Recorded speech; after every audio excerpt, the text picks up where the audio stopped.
Το επάγγελμα του κτηνοτρόφου είναι πολύ απαιτητικό, αλλά ταυτόχρονα σε αποζημιώνει. Εμείς, σαν Μεβγάλ, μετά από 76 χρόνια συνεργασίας με κτηνοτρόφους, θέλουμε να βοηθήσουμε την επόμενη γενιά των κτηνοτρόφων να παραμείνει, να μην εγκαταλείψει την ελληνική ύπαιθρο και γι' αυτό, επειδή δεν έχουν όλη τη δυνατότητα την οικονομική να έρθουν σε αυτό το λαμπρό εκπαιδευτικό οργανισμό, την Αμερικάνικη Γεωργική Σχολή, να σπουδάσουν, έχουμε τη χαρά να προσφέρουμε μια υποτροφία κάθε χρόνο σε παιδιά παραγωγών της Μεβγάλ. Το γάλα είναι η πρώτη ύλη για τη Μεβγάλ. Το γάλα είναι η πρώτη γεύση του ανθρώπου. Είναι το γάλα που δίνει απλόχερα η φύση από τη μάνα.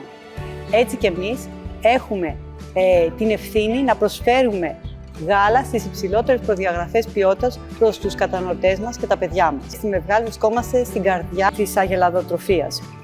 Οι φάρμες είναι 30 λεπτά από το εργοστάσιο και έτσι το γάλα δεν ταλαιπωρείται κατά τη μεταφορά. Καθημερινά κάνουμε εκατοντάδες αναλύσεις, οι οποίες ξεκινάνε από την παγολεκάνη του παραγωγού και συνεχίζονται στο υπερσύγχρονο χημείο του εργοστασίου. Αν το γάλα δεν πληρεί αυτές τις προδιαγραφές ποιότητας, δεν προχωράμε στην παραλαβή του από την παγολεκάνη του παραγωγού. Η παραγωγή μας πρέπει να είναι βιώσιμη.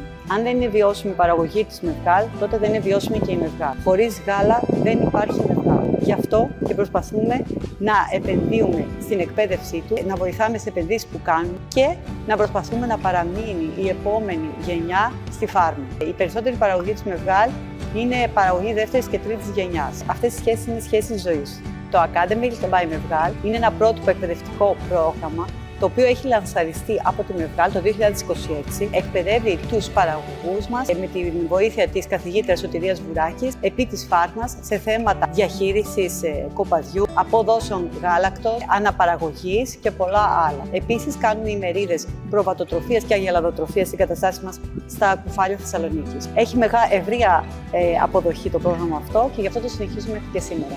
Σήμερα είναι πολύ σημαντική ημέρα. Είναι μέρα χαράς για όλους εμάς στη Mevgal, γιατί σήμερα ο Στέριος Γιατρού, ο πρώτος υπότροφος της Mevgal στην Αμερικάνικη Γεωργική Σχολή, αποφυτά. Εδώ θα ήθελα να τονίσω ότι ο παππούς του Στέριου Γιατρού, ο Στέριος Γιατρού επίσης, έδινε το γάλα στον παππού μου Κωνσταντίνο Χατζάκο. Και στη συνέχεια ο πατέρας του, στη μητέρα μου και εγώ παίρνω το γάλα σήμερα από τον Στέριο Γιατρού.